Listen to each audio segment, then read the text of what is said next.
Welcome to the High Performance Hockey Podcast. Today we're joined by VP of Performance and Education at Dynamic Fitness and Strength, Joe Kenn.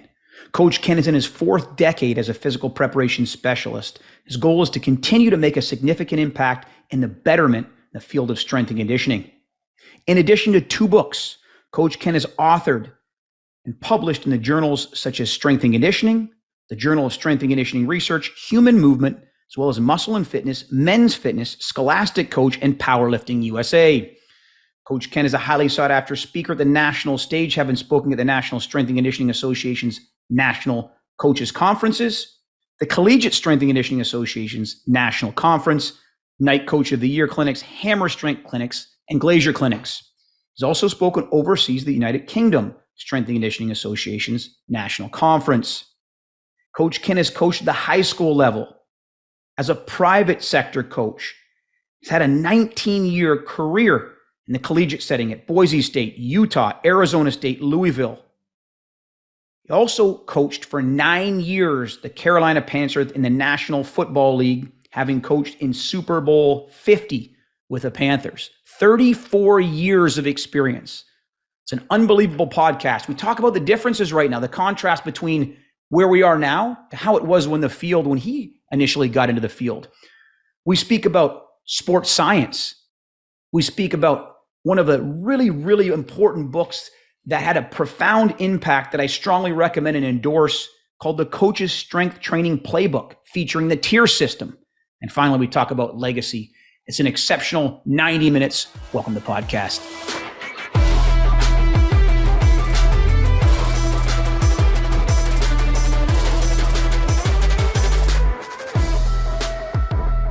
Welcome to the podcast, Coach. Thanks so much for joining us. No, I really appreciate you having me. I think the world of you, man. You wrote a great book that can be used for all sports.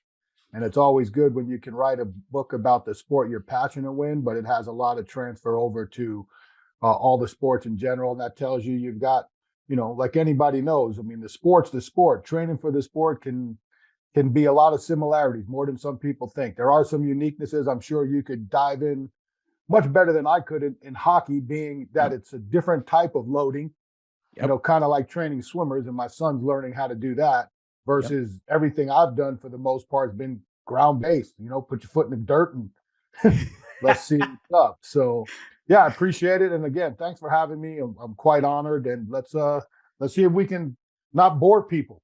Hey, it's going to be awesome. And thank you very much. I'm going to get to it because obviously the book that I wrote, you had a profound impact. This idea for me of a 3-day rollover program, or a gain, go, grow, as I like to call it, massively, 3 individuals that come to mind: Dan Pfaff, you, and Buddy Morris, that had huge impacts on how I program. But we're going to get there, I promise. Let me start with this. 34 years, 3 decades in the trenches coaching. You've coached at all levels: Pinecrest High School. You coach university, Boise State, Utah, Arizona State, Louisville. 9 seasons in the NFL. You have seen a lot. Question to tee it right off on our podcast: the landscape now. Compare yesteryears when you got in the profession to where we're at now. Let me start by asking, what are we doing better now than we did then? And then conversely, what did we do better back then than we're doing now? Yeah, well, the growth has been education. The growth has been that the we'll just use strength and conditioning as the blanket term instead of sports performance or whatever. And we can dive into, I believe that I was the first person who switched universities to sports performance while I was at Arizona State. We can go to that story if you'd like. But I would say when you look at what we've done is it became, I don't like to use the word professional a lot with strength and conditioning because there's a lot of things that we're killing ourselves, especially on TV, that we're not very professional. I don't think we handle things business-wise correctly, and that's why we get labeled meatheads, or they're just weight room guys. They don't know anything but lifting weights. And again, I can go on tangents for hours on that stuff. But I would say that as the value of the position increased, and I'm talking more so when the Olympic sport coaches started to understand, well, if football is doing it and it's showing benefits for football, Yeah. Why wouldn't we want to delve into this strength training stuff? And it was things like that that really had to start evolutionizing things, because like why the tier system was developed was because the women's basketball coach at the time, June Doherty at Boise State, not yelling or just in a casual conversation, is, I wish I didn't always get the old football programs. Because that's really what it was when it started. It was Jeez. just passed down an old football program to the other sports because there wasn't a lot of staffing. Yep. So the least you can do is, well, here's a program, we'll just do it. And there are some similarities, don't get me wrong. There's similarities, Sure. but when you see the same program the football players are doing at the women's basketball, and you're a women's basketball coach, you're gonna, Yep. you're gonna say, hey, is this right? And Sure.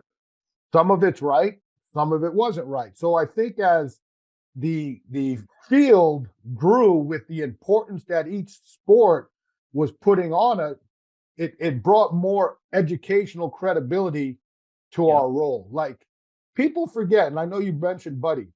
Buddy's a pioneer that gets no credit. Buddy was there at the beginning of the NSCA. Buddy's story is eerily similar to how he became a strength coach as Boyd Epley. These were track and field athletes working out in the weight room, and they were more athletic and stronger than the football players that were in the same gym. And coaches said, hey, can you help our guys? And so people need to do a lot more understanding of the history of who we are. I mean, we're at clinics now, and I attend a bunch of them with my new role with Dynamic. And, Boyd Epley's walking around, and he's a ambassador for Matrix. Do these young guys really know we don't have a job without this dude? Like, you know what I'm saying? It's Absolutely. like, so I think that the whole evolution of thing has been education. And I'll be honest with you, because I go back and forth with, how much education do you need? Right? Like, everybody wants to talk about, you need a master's degree in exercise science. Well, I don't think you need a master's in exercise science if you got an undergrad in exercise science. Yep. I just think because I've been in exercise science as a master's student and as an undergrad student. I'm going to be honest with you, they weren't any different. It's crazy. I don't want to interject here, but, and we're going to get to this question later as well, but the idea of supply and demand in strength and conditioning, it seems like what's happening now, and I'll point my thumb. I just got a PhD. I did it to prove, I just needed to do it for myself. I needed to attack some weaknesses. And that's what I wanted to do, was my passion. But I think what we're finding now is the supply and demand problem in strength and conditioning is that a lot of people are doing this now, and you're still getting the same pay. Right. And you got 9 different degrees. That's right. Because all of a sudden that matters. And again, my son is in his second year as a full-time strength coach. He's the director of Olympic sport performance at SMU. He's already got 2 master's degrees, one in exercise science, one in secondary education administration. He's going back next fall for his PhD in upper education. He'll get an EDD because he wants to be an AD.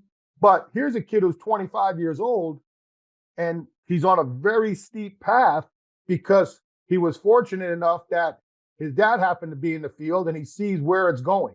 And education and degrees is driving. And I don't know if that's a good thing for the practitioner. Yeah. Because too many times the education leads to too many kids staying in the classroom and not enough kids on the floor coaching.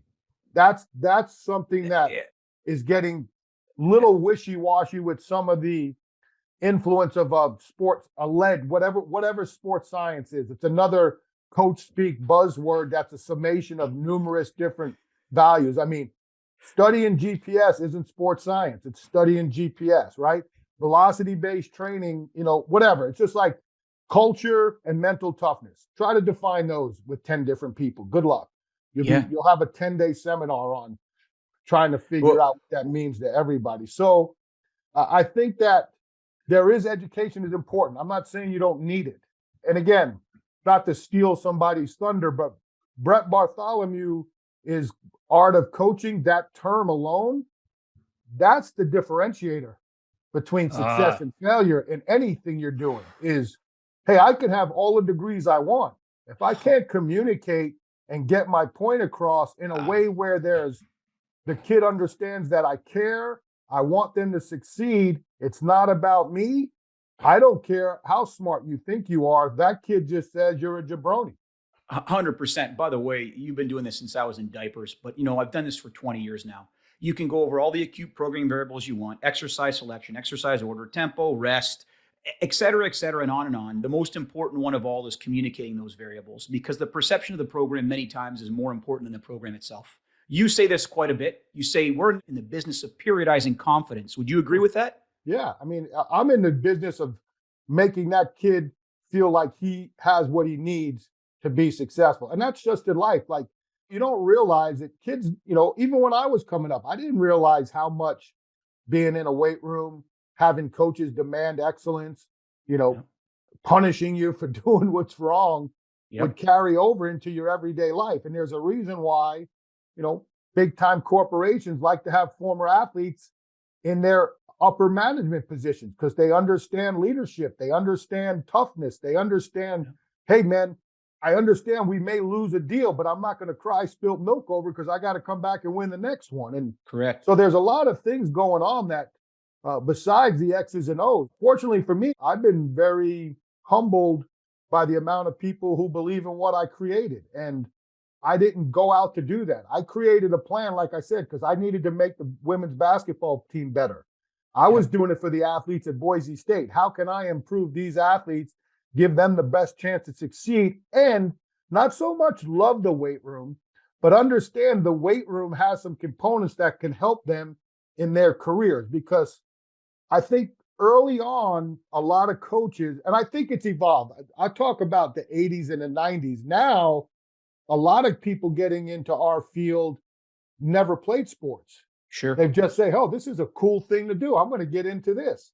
But when we all came up through sports, Absolutely. a large majority of us played sports, and that's why we got into it. And the ones who like the weight room went also, oh, wait, you can be a weight coach? You don't have to coach on the grass? I don't have to be an O-line coach? Yeah. And that's where my passion grew from, because I knew what the weight room did for me. Sure.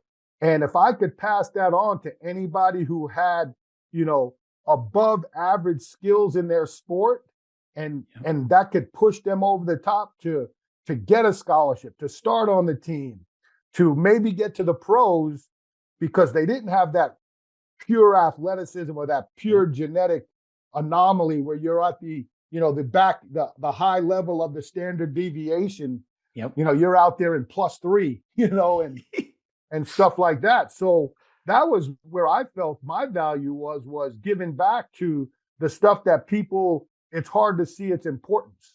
Sure. And I felt like my role would be better served with athletes and teams being in a setting where I could touch all of them, rather than, hey, I'm an ex-D lineman, O lineman in college.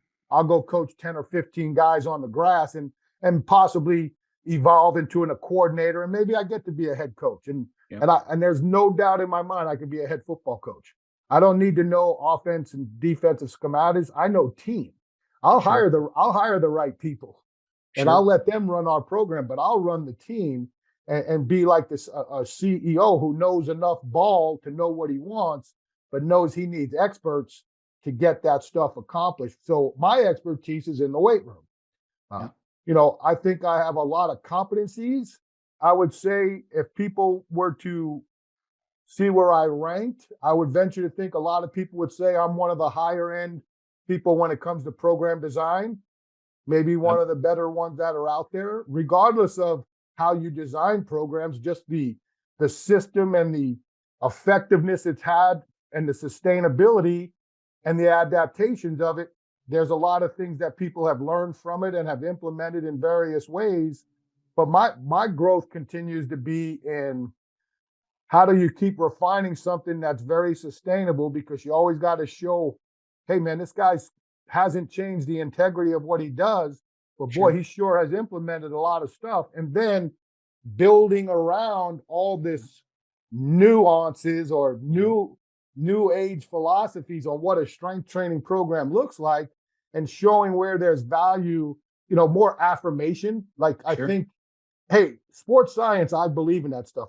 I wish I would have known how to utilize the Kendo units where people have figured out how to use them now in the early 2000s. Sure. People, you're old school. I was one of the first schools that had Tendo units. I had 24 Tendo units at every platform in the early 2000s. And again, so technology and data collection the technology has really given us more metrics to really study and really look at the dynamics of certain things that we think are important. But now we can figure out where certain areas still can be improved. Like my biggest discussion when I talk to a lot of the coaches that I feel are very competently and more educated with a background in linear speed and that type of stuff, when we're talking about max accelerations and max velocities, that to me, having that type of technology to show where the person's strength is, it could determine how you pick a person in the NFL draft. If you have two defensive linemen and they both run 4.75, but now you have data that says lineman A, he's got better acceleration, and then he tails off at the end. His max velocity isn't as good, but lineman B has better max velocity at the end of the run, but everything else is equal. I'm taking A because I need the acceleration off the line of scrimmage. Sure. So these are things that there's a tremendous amount of value. Yardages, high speed running.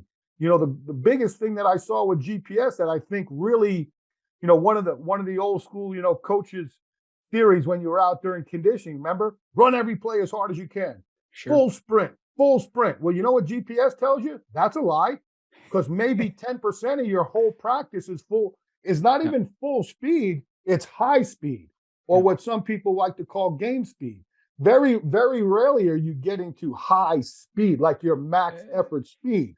But there's value in that, right? If you increase your max speed, your game speed's going to be faster. So there's a lot of things where technology has really brought to the forefront. The negative aspects are when we're not looking in between the lines. Like I always tell people, there's a reason why most books and papers are double spaced, because you need to read between the lines.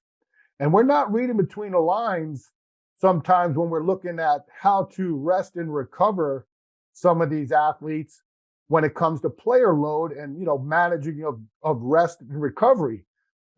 Everybody can say what they want. Are injuries up? Are injuries down? I seem to think like injuries are a little high. And my relationship to that is, and I haven't been in the NFL for several years, and I haven't, and I listen to basketball and I see that game there with the load management and stuff. And I go back to, there's a fine line between managing load and being prepared to play. Because remember, the old saying of practices should be harder than games, I think there's still a little value to that, because now we're underprepared and want to know why when it's time to go full speed, the guys are getting hurt because they're not practicing at a tempo that's conducive to competitiveness. And then when you throw out the arousal, the anxiety, the nervousness, and the mental cognition that falls on game day versus a practice that's script, and add all those intangibles together, that's where I think there still needs a lot of work to be done between how we're managing athletes. Hey, I want these guys to play 100 years, like what LeBron James is doing, and guys like that are able to, I coached Julius Peppers, he played 15 plus years. Steve Smith played 14, 15, 16 years. Guys who played 10 or 12 years in any sport. There's a reason why. They did a great job of taking care of their bodies, and they're highly functioning athletes. But most of those guys also trained hard. I watched Greg Olson train like a rookie. Greg was in the league several years when we picked him up in 2011, and I watched him for 9 years train like a rookie every year. Wow. Yeah. So hard work pays off, and the only real injury he had in those 9 years was 2 broken feet, which weight room's not really good. That's a hard one for the weight room. Now, he pulled a hamstring 10 times. You could look at the weight room and go, okay, what were you doing in the weight room? So, in this day and age, like you said, what's changed? What's changed is expertise. And I mean that by this. When everything started in athletics, let's just, the first person who really was added to any staff was an athletic trainer. Mm-hmm. Before strength coaches, there was already athletic trainers. And in some cases, that athletic trainer was the strength coach, was return to play, was the sports dietitian, was the mental health coach, was sports science. Of course. Well, then they add the strength coach. Well, now those two did all the roles.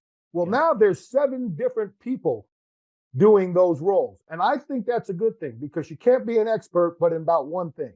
Yep. And that takes the pressure off of you, although you still have to be competent in those areas. You got to be well-rounded. I agree. But I've had many athletes come into my office with an issue. And I could give them the best advice I can, but they might have needed somebody who really was a professional. Sure. And then like in this day and age, and again, I hope I don't put my foot in my mouth. I tend to do that, but like, I wouldn't know if a guy, hey, he might have ADHD. He might need medicine. I don't know how to, I don't have the skills to understand that, but a health and wellness practitioner would be like, hey, we need to test you. Sure. Yep. So there's this thing now where it's a term you'll hear me use a lot. You know me, I like to create my own terms. It's what I call a horizontal hierarchy leadership model, where all those individuals all are on a level playing field. The problem with that is and this is where there's value in having an associate AD for sports performance, a high performance manager, whatever you want to call that director up top of them. Because in sports, it's a power fight. It's a power fight with assistant coaches. It's a power fight with support staff. So now you used to have 2 people fighting for that power, the athletic trainer and the strength coach. Well, now you got 6. So and everyone wants their voice involved, right? Everybody wants. Who's going to take like who's running the staff meeting? Why is he or she? Why are they running it? Why aren't I running it? Right? Like, why did they get chosen over me? And so you have that animosity between groups. And what we have to remember, if you have one person who could help moderate that, that's where the real leadership role comes in. Yep. And what's happening is these people who are getting that leadership role have never been on that ground floor level, so they don't know how to manage. They're walking out of a PhD program because they have letters that I don't have. They're getting a job they're not prepared for, and they want to know why it fails. True. Very, very true. And, going back to what you said earlier, this idea of theory and practice, this is the old Yogi Berra quote, right? In theory, there is no difference between theory and practice. In practice, there is. Dan Pfaff would say that our goal as practitioners and performance coaches are first principles, biomechanics, physiology, time course of adaptation, programming. You should have a thorough understanding of that before you're worried about standard deviation, standard error of measure, graphs, pixels, et cetera, et cetera. Not that stuff's not important about communicating information, but that shouldn't be at the expense of what we're here to do. I wanted to read a quote, and this goes literally right off what we were just talking about. And I wanted to ask your opinion on this. This is a quote from Twitter, and it's from a basketball analyst, former coach, Stan Van Gundy.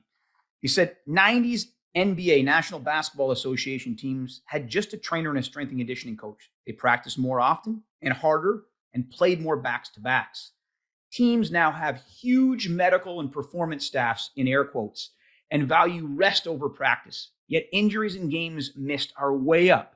Something isn't working. Now, I looked at some of the information at hockey, and it's variable. Sometimes, depending on what league you're looking at, injuries have gone up. Depending on what league, injuries are going down. My question is, you mentioned about sports science. You had 9 years in the NFL. Where did sports science fit in when you were there? How did you use that to make decisions, or did you? Remember, it's still relatively new. When it's now, I've been out 3 years, so it's growing, but it was still relatively new when we brought GPS and loading and started evaluating that. And that was, I want to say we started it before the Super Bowl. So it was still like 2013, 2014. One of the problems was we were getting all our information from soccer and rugby, and that is not American football. So that was skewing a lot. Again, nothing against the people from overseas, but they didn't know our game as much as we didn't know theirs. Sure. So I think there was some issues there. We had a veteran staff, so it was a little bit tougher. I thought our our individual who we put in place was an American football player learning how to use GPS to Understood. evaluate American football. So Sure. that helped. And he did an excellent job of learning that part of his trade. Like he Sure. was doing some really good stuff with looking at loading. Like we had some interesting data where if we had a high speed running score of this over time, it related to a high percentage of winning on Sundays. Yep. But getting that information for a veteran coach to believe is a little different. Like I can't really say for certain, or I don't want to speak out of turn, but there was a lot of times, regardless of data, our vet days were based off of, hey, so-and-so gets Wednesdays off, so-and-so gets Thursdays off, because we needed to split the reps for different position groups. So we weren't as scientifically sound as probably we would have been. But then on the other hand, you still got to practice hard, right? Like people would be in the red, and it's like they're going to be on the red on Saturday or Sunday also. So we got to figure out, and some people practice different than others. Like I always said,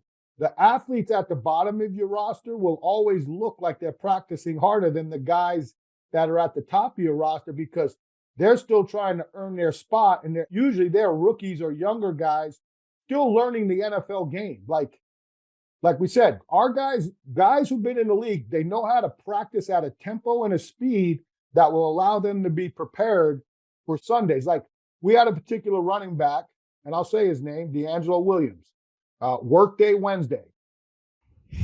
Every Wednesday at the end of every offensive period, his last rep of the period, he was going to run as hard as he could for a touchdown. And if we would have had GPS, what we probably would have found is those high-speed running reps matched his high-speed running reps in a game. And he was I don't know if he was ever hurt with soft tissue or anything like that in the years that I coached him. And it wasn't because of the strength program. It was because of the way he prepared to play football. So I think that, and this is again why this interdisciplinary approach and having somebody manage all of these leaders to understand where their value is in the number one component that's the most important of all we do is the care of the athlete. Yep. I think sometimes our egos get in the way of, hey man, I'm going to do this but hey man, you got to do that because that's better for the athlete. That gets in the way. And that's not, I don't think I'm lying or saying anything out of turn when I say we've got to do a better, all of us, remembering when there's that nut cutting time of, you're trying to, who's got the juice? I don't want to listen to this so-and-so sports science guy. The nutritionist doesn't know what they're doing. I'm going to make the call. But do you want to make the call because you just want to make the call and it's right? Or do you want to make the call because you want to be that guy who allegedly has the power to make these calls, but it's not in the best interest of the athlete? And that's where I think in this day and age, as these groups are being developed, the people above us, the general managers, the owners, the presidents, and the ADs have to be aware of the person you hire to oversee this group, and that's growing. What is their experience of managing people? And have they ever been in a situation of who they're managing? I mean, I've got stories to tell, good, bad, different, and ugly. I can tell you in my first, if I had that leadership role, I already know how I would approach the first meeting. I'm telling them my whole story so that they can, a lot of things, there will be several elephants in the room that will be exposed. And then moving forward, everybody will understand that, hey, this is our action plan for these athletes. And you're either in or out. And it's nothing personal. Like if you can't understand that this is your role and this is how the approach of leadership model is, you can move on. You're not going to hurt our feelings. So that's the key now is we have so many experts that are so smart at what they do. And they care. And I believe they care about the athlete. But at some point in time, we always get that arrogance and ego of, well, I want to be that one that gets the credit. Hey, man, when you get the credit? When that athlete's holding a trophy. Absolutely. And you're sitting there watching. I mean, you won the last game of the year, right? Yeah. To watch our guys up on the stage when we won the NFC to go to the Super Bowl, I didn't need to be around that. That's their time. I was just happy to be a small part of the deal. And then, you never want to lose the next one, but that's your role as a strength coach. You're a hidden position. Yeah. Your success comes by the success of what you see all the athletes that you've helped prepare, how they win or lose. This episode has been brought to you by the High Performance Hockey Masterclass. The High Performance Hockey Masterclass is a comprehensive lecture series exploring the science and practice of high performers in the sport of ice hockey. It was designed and created and engineered by myself, Anthony Donskov. It is an 8-part lecture series that includes metric fixation, the tyranny of metrics, reading research, what matters, going back to get my PhD as a 40-year-old, how do you target your readings in terms of digesting, accumulating, and reading your research, biomechanical considerations for ice hockey, the adductor magnus, how we program hip health during the off-season and in-season, the Gain, Go, Grow model, this idea of a 3-day rollover program for high-performance hockey players, considerations for the in-season, how to manipulate that model for high performers, our communication structure within the confines of Donskov strength and conditioning, and finally, the fast and frugal tree, considerations for return to play. More information on the High Performance Hockey Masterclass can be found at anthonydonskov.gumroad, GUMROAD.com. Thanks for listening. I think it's so important, like you talked about, having context and knowing the sport, having experience, your experience with all the sports that you trained. I call you a serial generalist. You have dragonfly vision. You can work with multiple tools with different athletes for different sports. I look at a story that you just relayed to me about the individual that ran, you said Wednesday workday, about running Workday Wednesday. Yeah. I think it's awesome. You said, Anth, you can't, whether you measure it in a GPS or not, that's what he wanted to do. And you also mentioned this individual waking up with a color red. I don't know who it was, but I'm just sharing a story with you. We trained 4 Olympic level athletes, one of which went on to 2 Summer Olympics, freestyle wrestler, one of the best in the world, heavyweights.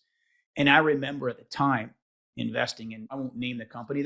They're a great company, and we tracked HRV, and I made so many mistakes with it. I would let a red or a window dictate what I was doing that day instead of looking at a larger picture and asking the athlete how he or she felt. We're getting into an era now, and this is my opinion now, 20 years doing this, not 34, where we are swimming in a sea of metrics, a sea, which more than likely, House, and you might agree with me or not, probably 85% is noise. Oh, for sure. And how hard that is to pick apart that signal from the noise. And, it's one of those deals where I'm going to piggyback this on your next question, which is, it can be awfully confusing right now in the sports performance realm. I'll give you an example. You can get probably 50 variables or metrics on a force plate now. Just 50. You could spend the entire week looking at one jump if you wanted to, right? And we call the difference between dragonfly vision and then having your horse blinders on. The problem with horse blinders is you dig too deep and you lose track of the landscape. You can't see what's going on around you.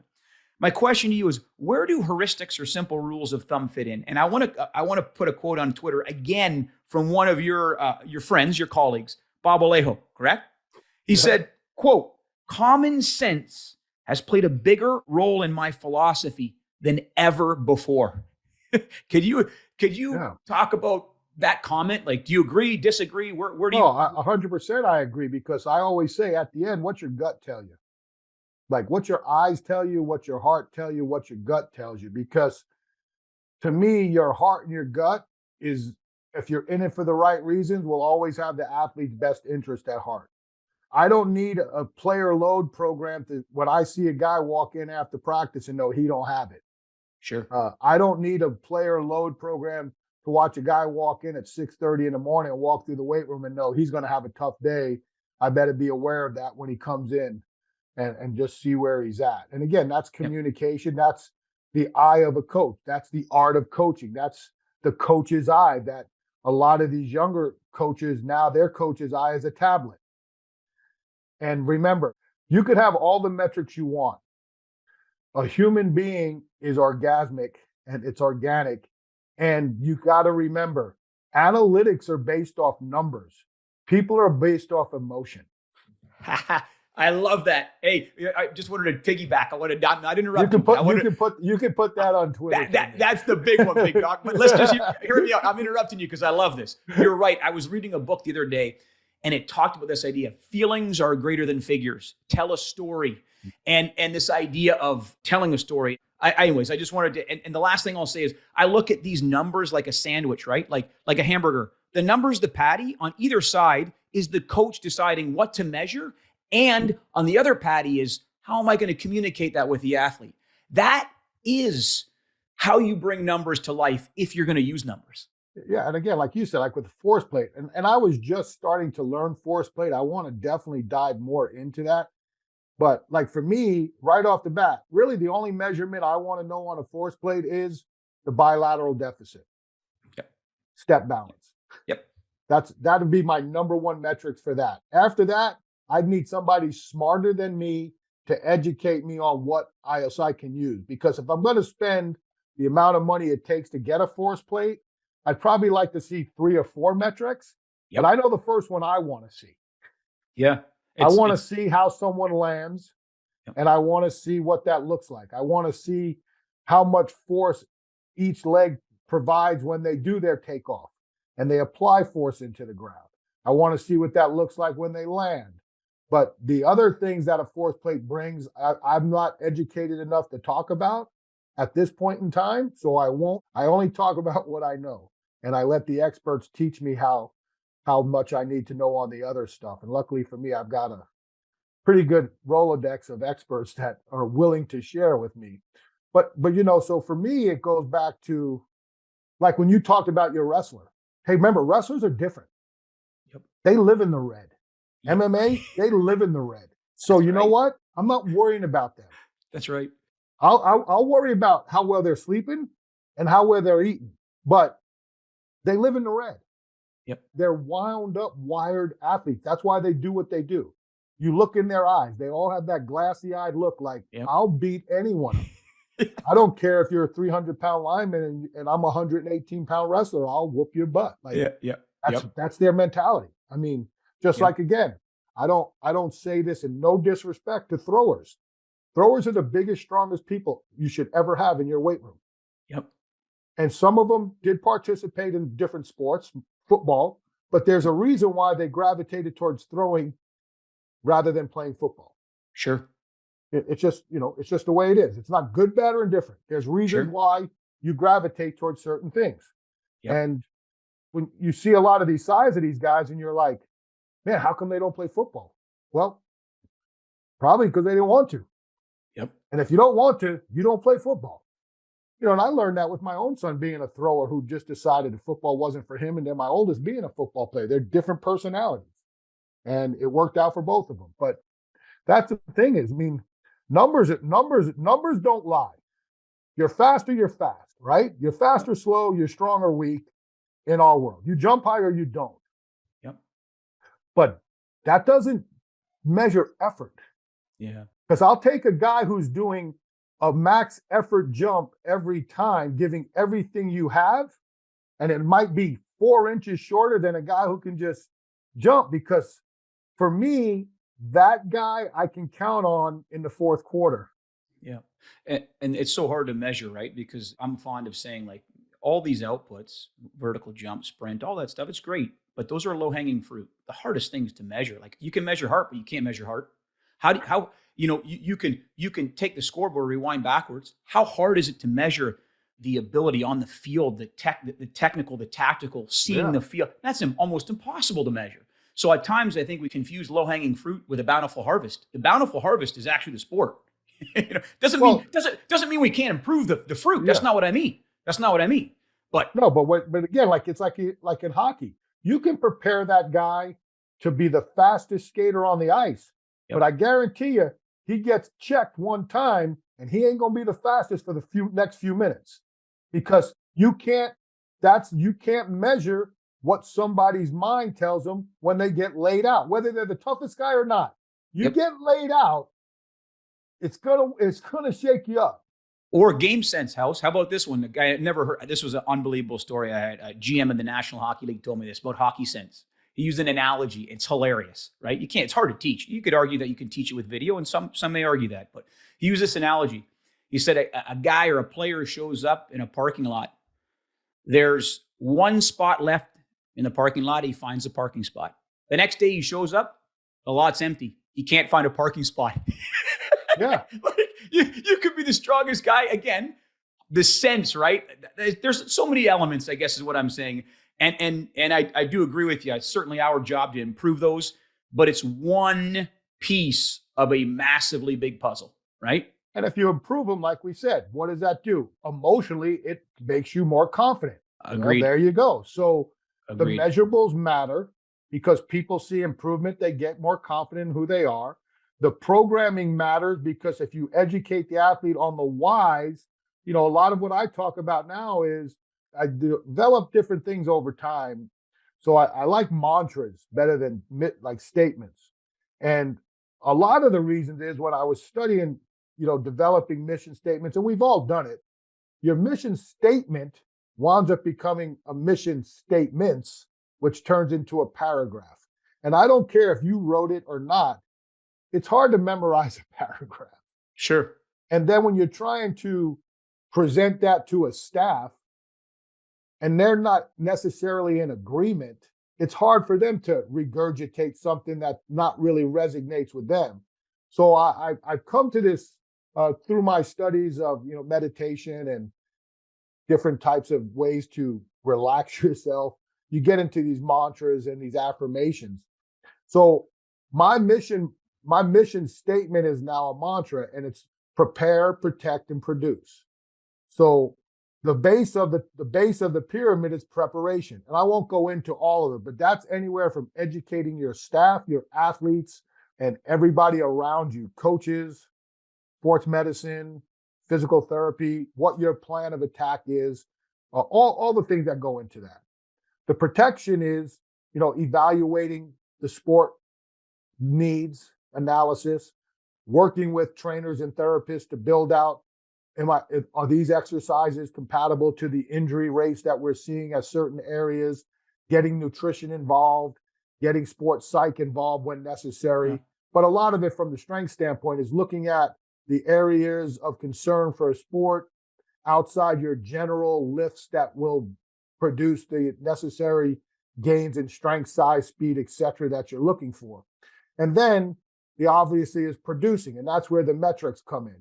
If you take care of the first two and you build this plan successfully, just like if you look at it from a protection standpoint, when you're looking at exercise choices and selection, they should be your movement screen, right? 3-dimensional, working in sagittal, frontal, and transverse plane, lower body, single limb type of movements, whether it's in place squatting type of or lunging type movements or step ups or whatever. So you want to have those types of things looked at. Shoulder capsule, neck, soft tissue injuries. If you build that plan, all of those strength mobility movements is what Dave Tate likes to term that when we were talking years ago. That's a screen in itself because it's mobility work. Sure. So it's like strength mobility. So you're getting a range of motion development with a little bit of load. I'm not here to disagree or battle people. I do think there is some value in heavy rear foot elevated or split squats. A lot of times you see a lot of people using it in a Hatfield variation. My question is, how much is the upper body assisting that 5 plates on a side? Sure. I'm not, that's just me. I'm not here to say that person's right or wrong. Everybody has their beliefs and how they're doing things. I mean, I do too, but that's one of the things I look at. Anytime someone's using a Hatfield variation of a safety bar squat, I'm like, okay, one of the reasons why I went to a freehand, because in the early 90s, when that bar came out and it was used with your hand supported, 2 of the biggest problems were you didn't know where to set the bar height for the hand placement. And athletes were told right off the bat, you should be able to do 100 pounds more on that than you could on a regular squat. And they were using so much upper body, they was getting some ancillary shoulder injuries. Yeah. So I've always preferred to do freehand, and that's why you saw the evolution of the handlebars coming out from the rack, because most people would go to freehand. So again, those are little nuances I look at, and then the production part is you're measuring your KPIs. But now the little intricacies of my mantra is you take those three, preparation plus protection plus production, and that equals performance. So now the performance now is the synergistic relationships with the sport coaches and how well you're programming. And again, a lot of it's going to be similar sport to sport, but how your programming intersects with the capabilities of their teaching, because you need both. Sure. If I do a great job in the weight room or in our program as a whole, and the offensive line coach doesn't get that guy better, he's just a bigger, stronger, faster, whatever he is, right? And vice versa. If he continues to get this guy's technical skills better, but he doesn't mature from a growth standpoint and a strength standpoint, that now as a freshman, he has better skills than he did as a senior, but his strength levels are no different. He's getting murdered on the field and probably isn't playing. Sure. So that's where these combination of things come into play. And the hardest thing is the management of the athlete's time. And generally, what's hard with sports that have long seasons is the one coach who's going to sacrifice the time is the strength coach. Yep. They're not sacrificing practice time. Sure. And every coach is selfish, and that's okay, because we all want our time. We're always fighting for more time. So we have to be very, very smart when it comes to the protection and production part of our programming, as well as the preparation of maximizing time. And what you learn with your high-level athletes, when I was training Julius Peppers at the end of his career during the in-season, we just called it small doses of excellence. Putting together, hey, man, like that. Give me 35 minutes, my man. Give me 35 and we're golden. Give me 35 twice a week, and we'll do a little bonus stretching on one day of the week and come in and you learn, because those guys are so outstanding at what they do. They don't need a whole lot of stimulus. So we talked about that. So the stimulus is what's more important. Yeah, they need to move a little weight. And Julius did. One day a week, we moved some upper body weight because, everybody wants to feel that. But lower body, it was very conducive to game stuff, dynamic effort squats followed by a curved sprint at the miles per hour he was producing at the game. So that's where data can help you to help maximize guys when they're not practicing as much, when they're older, is getting different types of speeds up based off of what the data shows you. But that's the creativity of the planning, is how do you continue to look at, from a strength standpoint, and again, I've said this time and time before, and I will write a new book here shortly, that when you write a book and you don't realize how popular it's going to get, you wrote it for yourself. Then the next thing you know, everybody around the world is calling you about the book. And a lot of times people tell you, oh, it's a hard book to read. And I'm like, it's not that hard. And my wife goes, well, you wrote it, so it's not going to be hard for you, right? But I think I can do a better job of explaining stuff. But the one thing I've really made a conscientious effort to promote is, I don't care how you write your program. I don't care if you write a 7-day strength program. The number one thing you have to do is build your extensive exercise pool. You have to. Like, I'm even working on something now, like on hinge patterns, like utilizing like a back extension, a reverse hyper, a good morning, and an RDL. So I'm even looking at it where I'm going to call like back extension work horizontal hinges with upper body load, and then reverse hypers, horizontal hinges with lower body load, if that makes sense. And the same thing with, you got a vertical hinge with an upper body load, AKA good morning, and then your vertical hinges with a lower below belly button load, AKA RDL patterns. So just like getting things into like that intricate, so that when I'm looking at movements, right, to train variations of movements patterns, that's the key to me now with dealing with high-level athletes, and even high-level athletes who are competent to below competent lifters. That's my job, to put all this into play that they don't have to see, but I want to teach them as many patterns as I can, because athletics is patterns. Sure. And even though ours are a little bit more concrete, those patternings will help strengthen areas that when we're on the field doing our movement preps and our movements and our dynamic flexibility work, and then our change of direction, reactional, all the things you want to call that come into your speed, agility, and conditioning programs, you'll have that musculature endurance and that musculature capacity that you've built in the weight room. Again, your biggest goal as a strength professional or strength coach for is to me is building plans that help reduce or protect the body from soft tissue injuries, and now more specifically head trauma.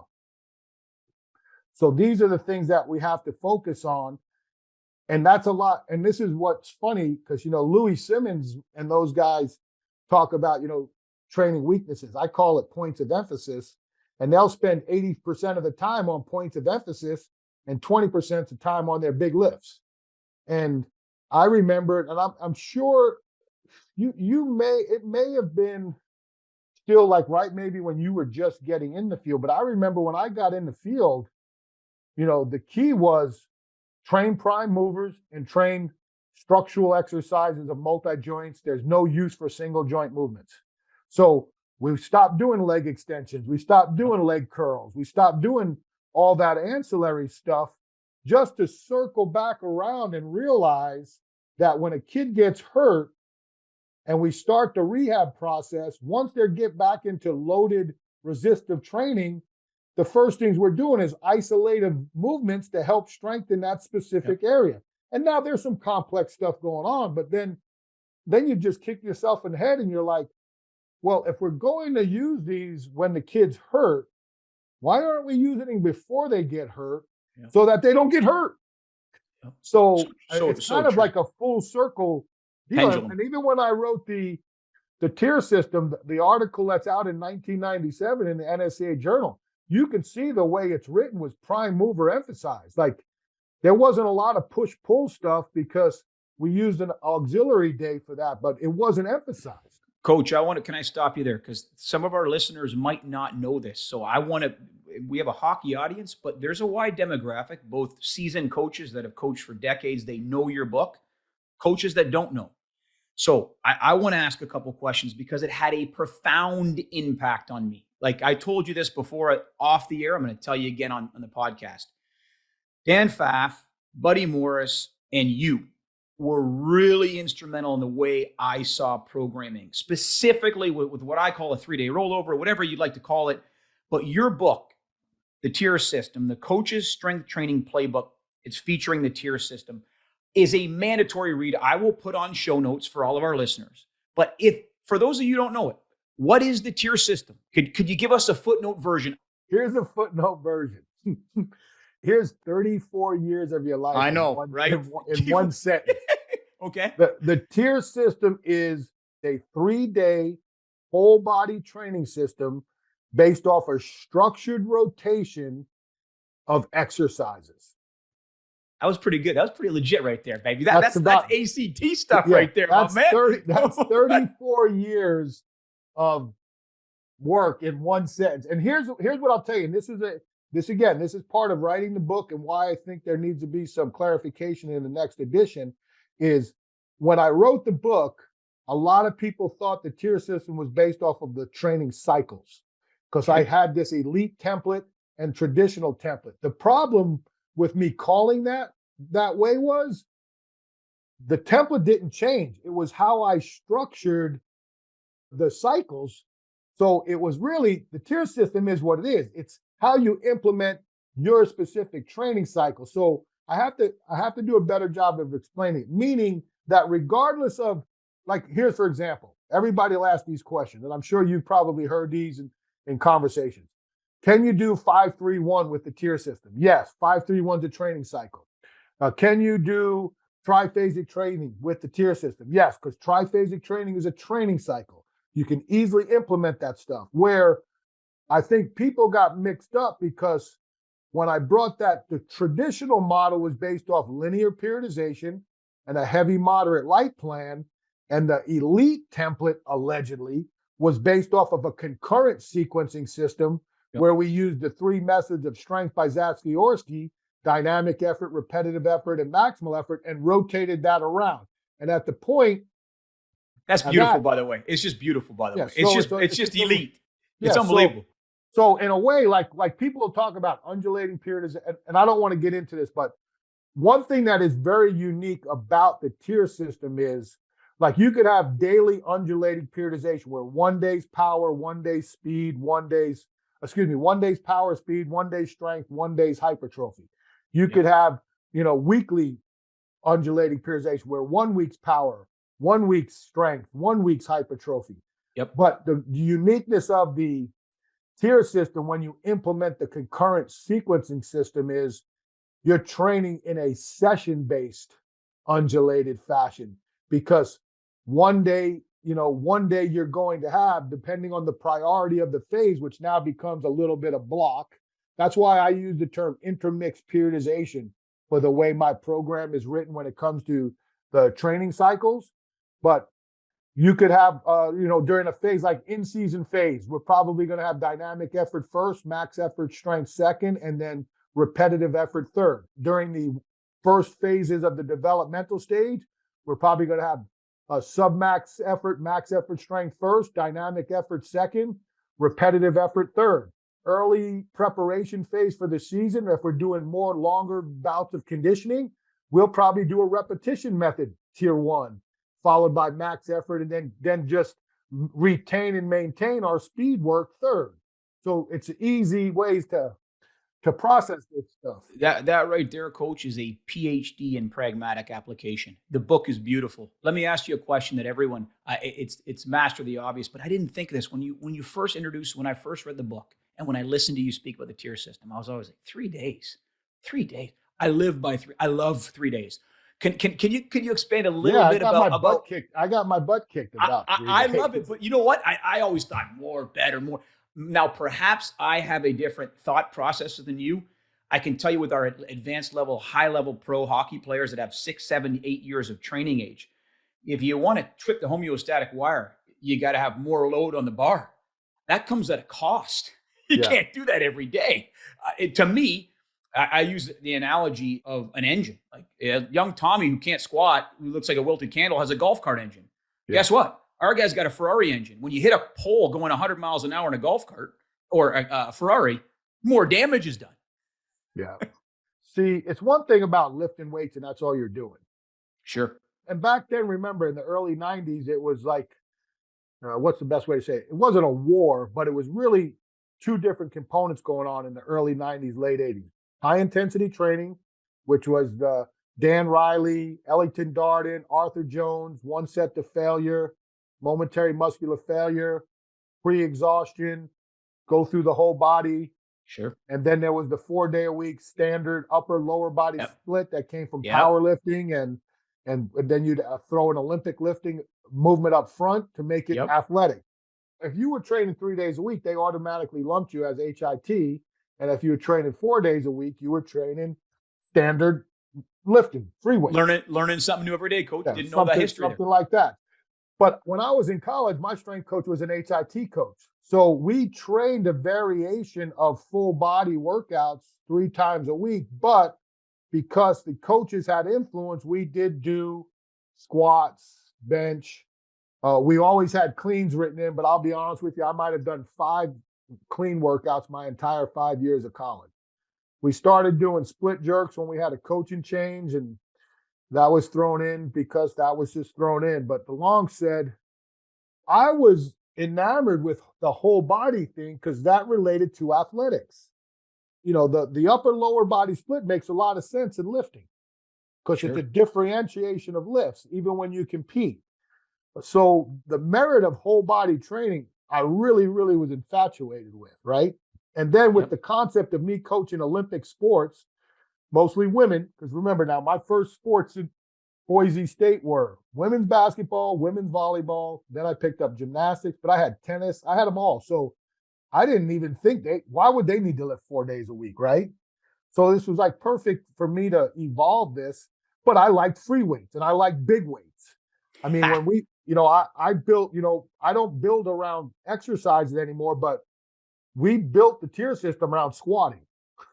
That's why we didn't run on Wednesdays, because it was Big Squat Wednesday, and we're going to friggin' be great squatters, and I don't want anybody having to run on the day we squat. We're squatting. Yeah. Now that's evolved, and times have evolved from that. So for me, it was very simple. The hard part was, how do I create a program that looked total body with free weights? And that's where, before there was a total body category, that category was called explosive. Because at that point in time, based off of the 4-day split, you had your explosive exercises from Olympic lifting. Because even back then, you were, to train an athlete with a deadlift was taboo, because everybody said it's too slow a movement. And later, my thought was, well, if I'm going to clean from the deck, I got to teach them how to deadlift. And then when Louis taught us dynamic effort method, or brought it to the forefront and told us what to read, then we learned that anything could be trained with intent. Yep. So there's key components to that. So what my goal was, okay, how do I build this out? What do I think a free weight version of a total body workout looks like? Well, it looks like an Olympic lift, because that's a true total body lift, right? Then you have your lower body, your belly button down exercises, and your upper body, your belly button up. Well, if I put one of those exercises or one of those variations into a workout, to me, that became whole body lifting. Then it was, okay, I need more volume. All right, well, then just repeat the circuit, repeat the cycle. But then it was, all I heard was, is train fast exercises first, right? Before they fatigue. Well, that's not sport. I remember you telling us that in the presentation. Yep. So I'm not training a sport with a sport. I'm training movements that are going to be simulations of what's going to happen in sport. So I started moving around these explosive lifts at different points in the workout. That's where I really took a beating on some reviews, but I answered it very, very succinctly, and that's why it got published. And the guy who got it published was a high-level weightlifting coach, Harvey Newton, who was the president of the NSCA at the time. He was the one who made sure I finished the article, because he said people need to see this. My basis was, I wanted the things that I tested first. Sure. So if my KPIs were hang clean, back squat, bench press, I wanted them to be first. Yep. You know what I'm saying? So for me, it became, okay, the priority is tier 1, the foundation movements. What's your core? Now I have what I call, a lot of my program is sequential core, because every level or every progression or every block has a different core. Because of the conjugated rotation of exercise approach. So, but the tier 1 is, what is your big lift for that phase, like your big accomplishment. And it's tied into, from the concurrent standpoint, what's the emphasis of strength you're looking to develop, which has to tie into the type of running that's happening on the field. Like, you can't do high volume work, strength endurance type work in the weight room, and then do 10-yard starts on the field. Complement versus compete, right? Yeah, you just gotta. And again, some people would say, well, that's concurrent too, but we were doing enough running on conditioning data. It all mixed and matched well. Like, we knew what we were doing from the volumes and the loading and how long we were going to run from a distance standpoint. So it all put together nicely. But that's really how the 3-day came up, was my studying of HIT training. And that's why I tell people, whether you believe in the tier system, whether you believe in 4-day, I can write a program for anybody. Like, I hang my hat on 3 days. That's what got me here. Like, when I got to the NFL, they go, House, NFL's 4 days a week. I said, man, this got me here. This is going to either make or break me. And what we did for our 4th day in the weight room was player choice. And that was all really our corrective day, if you want to call it that. Yeah. Yep. Where we had a bunch of corrective and programming for, hamstring resiliency, ankle, extra core, triceps, posterior shoulder capsule, and stuff like that. And I recommend that type of training if you have to have an additional day in the weight room, because to me, it also gives the athlete a more relaxed atmosphere in the room, and it gives them an opportunity to do things they like with no pressure. Like, how many times do you have a guy, oh, coach, I'm going to hit this at the end. Oh, wait, I'm going to say, just do it on Tuesday, man. Get out of here and get your rest. All right, you're right. So there's value in that stuff. And so for me, it was, I can get more bang for my buck and get all the exercises I want to get done in 3 days versus 4, and still in a relatively short time period, 75 minutes or less with prep. It freed up my 2 big conditioning days, Tuesday and Thursday, where I didn't have to worry about guys getting in the weight room. Because again, most guys did their conditioning on their upper body days. But even then, something's got to give. Absolutely. And I didn't want the field to give, because being in condition was way more important to me than being strong. I wanted my guys to be fourth quarter ready, and I think anybody, yours would be, fourth period ready. Yep.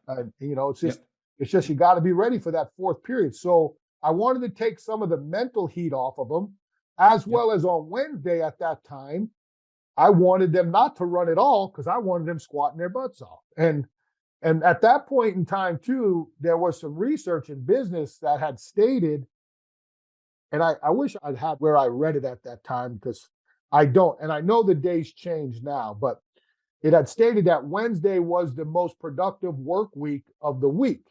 Yep. And at that time, Wednesday was a day off for everybody on a 4-day split. And I'm like, well, if this is the most important, if this is the most productive work day of the week in business, well, I'm damn sure going to squat then on the most. And so that was kind of some of my mindset. And I know a few years back, I looked it up when I was with the Panthers, and I think it went to Thursday. But now with virtual, I don't even know if anybody, I know people that even today still work 2 days at work, 2 days at home, 3 days at work. There are a lot of programs going 4-day work weeks. Yeah, it's I'll tell you, it has a profound impact in the way you thought about it and the way you rolled out the plan is genius. We're definitely going to come back for a part 2 here. I want to respect your time. I've got questions that I want to answer, particularly perhaps on another episode, but I've got 2 questions for you, and they're important, I know, to you, because I had a chance to listen to you speak. And I remember thinking when I listened to you speak in Indianapolis, 5'0" nothing, 100 nothing, but I want to play for the Carolina Panthers. I was impressed not only with your knowledge, very similar to Buddy Morris, but your passion in what you do. And one thing that made my hair stand up, and I don't got any hair, is that you talked about your father. You talked about how important your father was to you. I lost my father recently, and he was a massively important influence to me. Still to this day, I get emotional even thinking about it. But I want to ask you 2 questions to end this interview. Number 1, your father and how important he was in your life. And number 2, your legacy, because you're going to leave a big one. You've done a lot for this profession. You'll continue to evolve this profession for guys like myself, 20 years in, and guys that are up and coming who are just getting in, because we owe it, like guys like in our second, third, to continue to pass on information, to people that are literally on the tops, right? The Boyd Epleys, the buddies, the big house, the Joe Kenn. No, that's the truth. So people need to know how it all started, and that's right. And somebody's got to be that storyteller, right? Like that's right. How is history written? That's right. It's written by storytellers. But I want to ask you about your dad, and then I want to ask you about your legacy, if you don't mind sharing. Yeah. So my dad passed now 4 years ago, March. I was actually in the hospital and had to be the one that said it was over. So that was a interesting deal, to be quite honest. But so my dad grew up in the same neighborhood I did, played at the same high school I did, with my mom and my high school coach. My high school coach, my dad played on the same team. And, my dad was a very good football player, was not a very good student. Like, he'd put the beating on me. If I got a C, I was getting a beat, and he would bring me down to his chest and pull out his grades. And back then they did a black pen if you passed, and red pen, and it was like a red.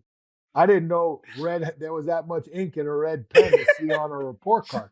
So he was very protective of how I was going to do certain things. The one thing that I probably give him more credit than anything was, you talk about in this era, the helicopter parent. Yep. Now, if you had saw my dad being where he was, the amount he was at, you would think he was that, and he was quite the opposite. And he never coached me, but he coached the same little league. So he never really watched a lot of my little league games because he was coaching another age group.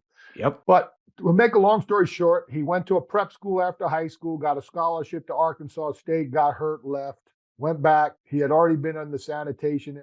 So he went back to being in the sanitation. So he's a garbage man.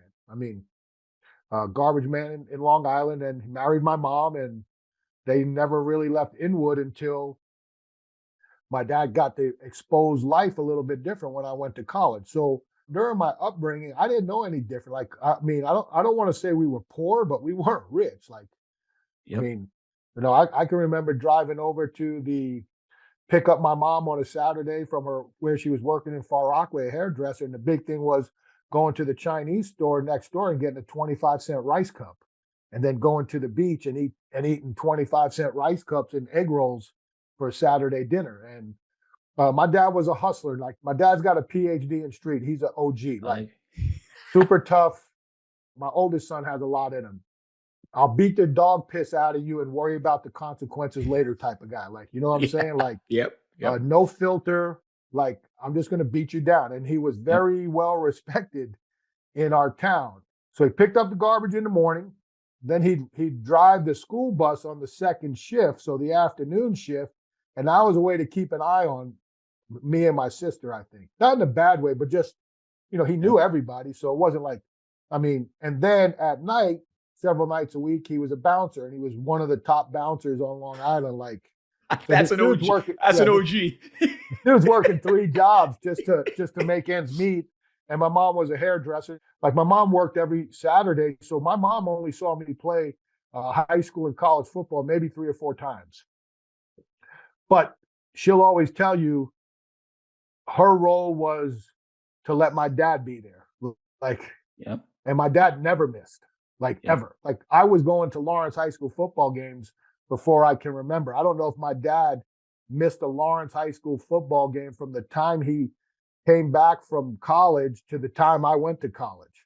I mean, that's how strong a lot of Inwood is a very interesting town. It's literally one of 5 towns that feeds into a high school. At that point in time, there was 6 grade schools. One was the kindergarten, and the other 5 fed to the high school. Number 2 school was in Inwood, and Inwood literally was like the wrong side of the track town. That was where you had your most diversity, your most ethnicity differences.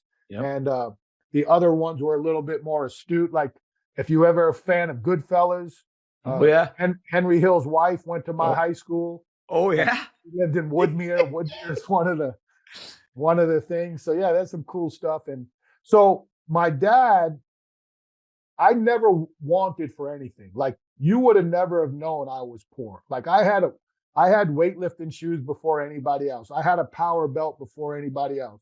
He was buying me Joe Weider egg protein. I mean, but my repayment was he goes, look, man, you don't have to get a job. Just keep working out. Like, get out. He never really came out and said, get out of Inwood, but I wanted out of Inwood. Like, and I knew if I didn't get a scholarship, I'd be right on the garbage truck with him. There was a time when I was getting close where they were like, hey, we'll try to do our best. I said, no, you don't got to worry about it, because if I don't get no scholarship, I'm not going. Like, I'm not going. I'm just, either I'm going for free or I'm not going. So I put a lot of pressure on myself. Fortunately for me, like I said, my dad went to high school with my high school coach. My high school coach was above the norm when it came to lifting as a team, the way we structured our program. And I also probably had, his name's Mike Stamilli. I might have had the best line coach in the history of high school football for the 1980s. What Mike Stamilli taught me as a 2-way lineman, I was light years away from anybody during that time period when I played high school football. And he gave me the skills that I needed to excel as a offensive lineman, not an athlete, a football player, offense and defensive lineman. My high school coach gave me the understanding of what it means to be a grown-up and how to lift weights. And my dad supplied the support of making sure he gave his son everything that he could to let him achieve his goal. It was cool because then when I got to college, man, my dad got to travel and see things that he never would have saw.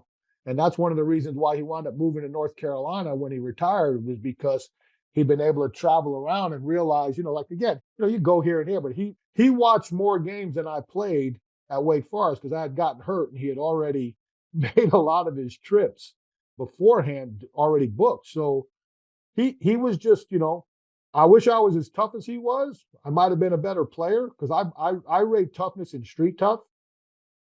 People go, "Oh, House, you're a tough guy." I'm like, "Yeah, I'm football tough. That's different than the tough I evaluate." There's sport toughness, and then there's like, you don't want me in a fight. Like, don't call me up and say, "Hey man, we're gonna have this fight. I need your help." I can't help you. Like, I just Yeah. don't have that in me. But in the end, like anything else, you want better for yours that you got from yours. And it's Yep. hard for me to say that with my own self because my job took me away from my kids. Like, Yep. Yep. and it's different. And again, I have my own battles and demons I have to fight with of being a parent. But like my dad, because of the jobs he had and at that point in time, life was a lot different than it is now. And he was just there. And there's a lot to be said about just being there. Like, I've seen my dad cry a couple of times. I mean, he cried his eyes out the second time I blew my knee out up at Army. And I'm in there like, I'm like, "What the fuck do I do now, man?" My dad's Yep. crying his eyes out in the locker room and I'm busted up again. And, it's just like, like I said, my mom, she's always took a back seat, but I'm more like my mom than I am my dad. My son is more like my dad than I am as far as the personalities and the way they just go about life.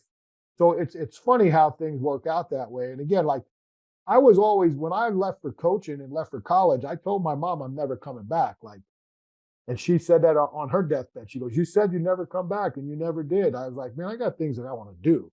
So for me, because my parents had health problems, people say it's like cold hearted.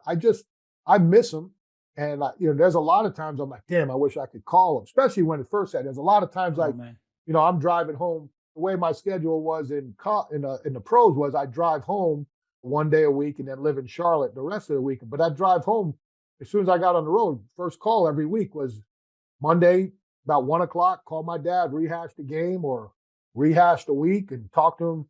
I talked to my dad several times a week, so that was hard to adjust, not him being there. And Yep. he got to come to the Super Bowl, which was awesome, and Unbelievable. things like that, even though it didn't work out the way we wanted. So yeah, I just think that again, he was there, and because he was who he was, my relationship with him was strong because I wanted to make everything that he sacrificed worthwhile. Maybe that's the best way to say it. And that's probably I think his greatest satisfaction was he gave me the keys to the car and I turned that car on and put the pedal to the metal and tried to do certain things that would make him and my mom proud.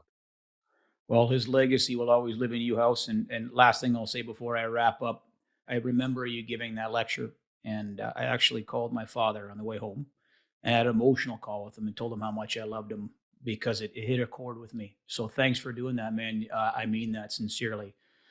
Our guest today has been Coach Joe Kenn, aka Big House. Coach, thanks so much for joining us. I appreciate it again. I hope we didn't bore anybody. And again, thank you very much. And man, you're killing it. And we need more people like you who believe in what they're doing, as well as willing to continue to promote what we do to the next level of the younger generations on the come up. Thanks, Coach.